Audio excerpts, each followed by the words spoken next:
Bonjour, je suis heureux de vous retrouver pour cette séance autour des 10 saints qui nous invite donc à porter notre regard sur ces figures des êtres extraordinaires qui sont partis de très peu et sont devenus ces héros de la foi, et dans des périodes plus ou moins difficiles, éprouvantes. Et aujourd'hui, je voudrais vous parler d'un confesseur martyr, Saint Maximilien Kolbe. Nous le connaissons bien puisque c'est un saint qui est récent dans l'histoire de l'Église en Occident. Il a donc été au cœur de ce conflit, de la guerre, de l'épreuve de l'extermination des Juifs par les nazis. Et donc c'est une figure qui nous est chère parce qu'elle nous montre que dans l'adversité du monde, dans les périodes les plus noires, les plus obscures de notre histoire, peut se lever des êtres de lumière, et cette lumière qui resplendit dans ces figures est bien sûr la lumière du Christ. Et donc nous avons aujourd'hui à porter notre regard, notre attention sur ce visage de Saint Maximilien Kolbe, que nous fêtons le 14 août précisément, cette date où Maximilien Kolbe a été martyrisé donc dans le camp de concentration d'Auschwitz, où son corps a été brûlé un 15 août, fête de la Vierge Marie. Cette date n'est pas sans aucun doute à prendre au hasard. C'est cette fête ô combien importante de la Vierge Marie, et nous savons que Maximilien Kolbe a toujours eu une dévotion très grande à la Vierge Marie. Très tôt dans sa vie, il choisit de consacrer son cœur au cœur de Marie, au cœur immaculé de Marie. Pour pouvoir vivre son engagement dans la foi, il choisit donc d'entrer chez la congrégation missionnaire des franciscains. C'est donc un frère polonais, puisque Maximilien Kolbe est polonais. Il entre dans cette congrégation missionnaire pour y répandre la bonne nouvelle, avec ce trait particulier des franciscains, c'est de vivre la pauvreté, d'entrer dans cette vie de dépouillement jusqu'à l'extrême. Et pour Maximilien Kolbe, ce dépouillement ira jusqu'au don suprême de sa vie, en offrant sa vie par amour de ses frères, et notamment d'un prisonnier. Auparavant, nous avons à nous rappeler cette dévotion de Maximilien pour la Vierge Marie.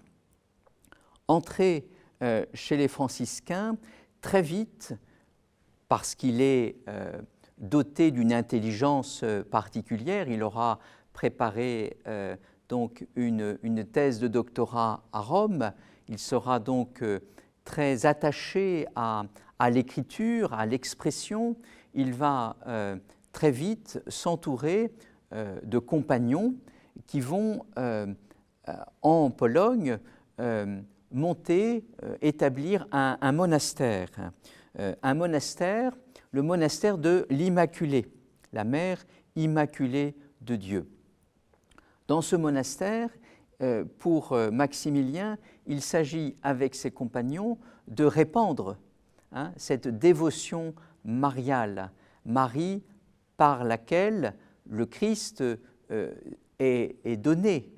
Et donc Maximilien va rédiger des petits feuillets, des livrets, une revue, pour être précis, qui s'intitule « Le chevalier de l'Immaculée », pour montrer combien Maximilien veut répandre ce culte marial. Nous sommes à une période importante où l'Église a reconnu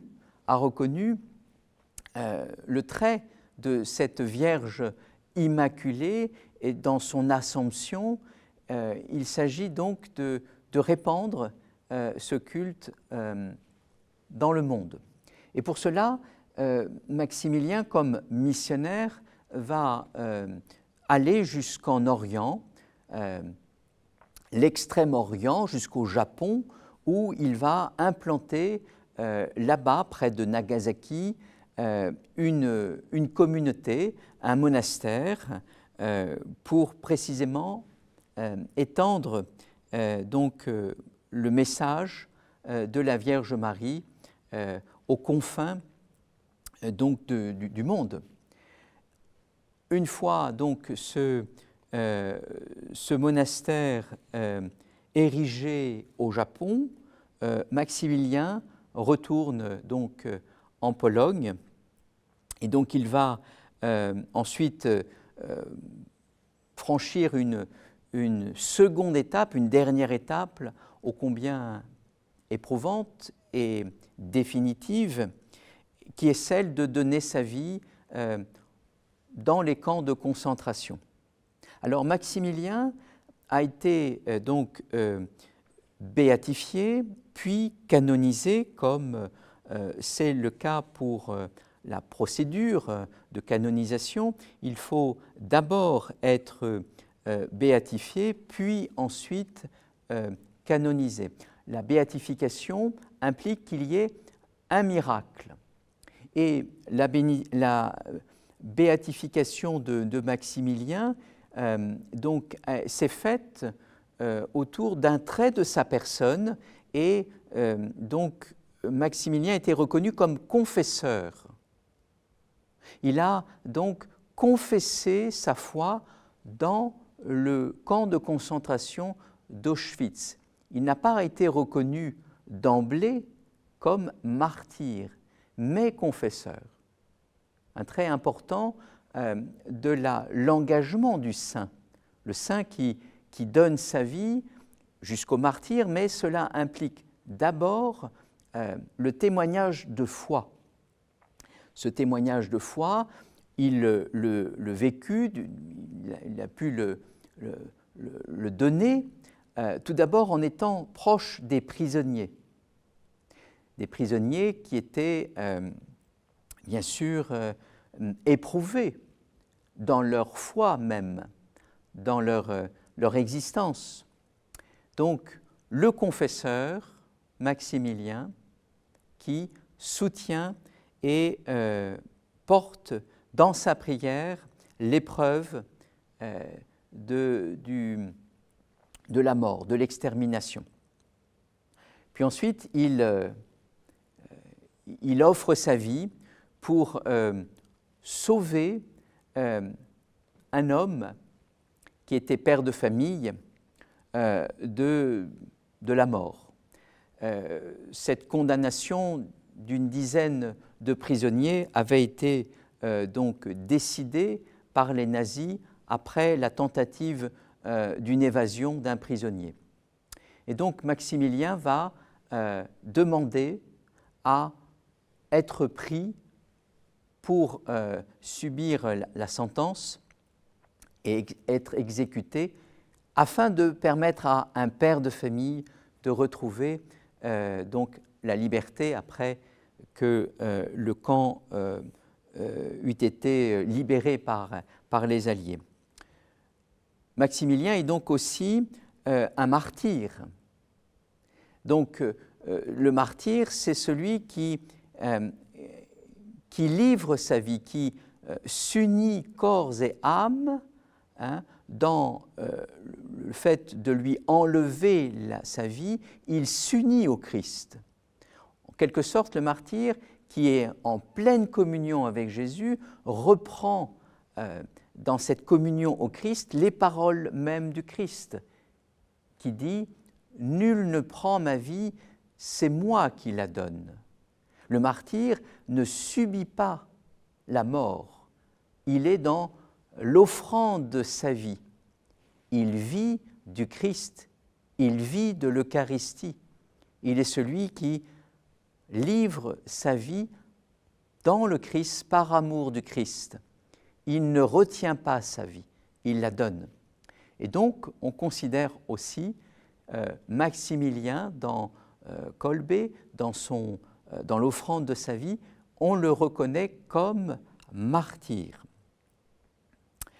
Voilà, la canonisation a eu lieu le 10 octobre 1982 et l'homme, le père de famille qui avait été donc qui avait retrouvé la liberté, était présent à cette canonisation.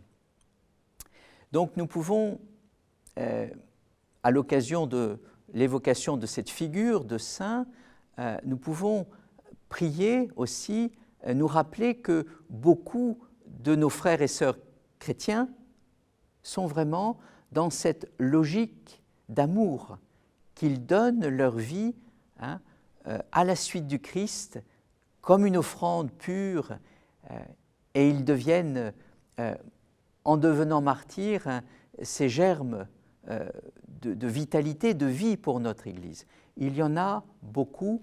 Le pape François, comme le pape Benoît, nous le rappelle constamment, notre Église est une Église de martyrs. Voilà, n'oublions pas et portons dans notre prière ceux et celles qui donnent leur vie par amour du Christ. Merci, à bientôt.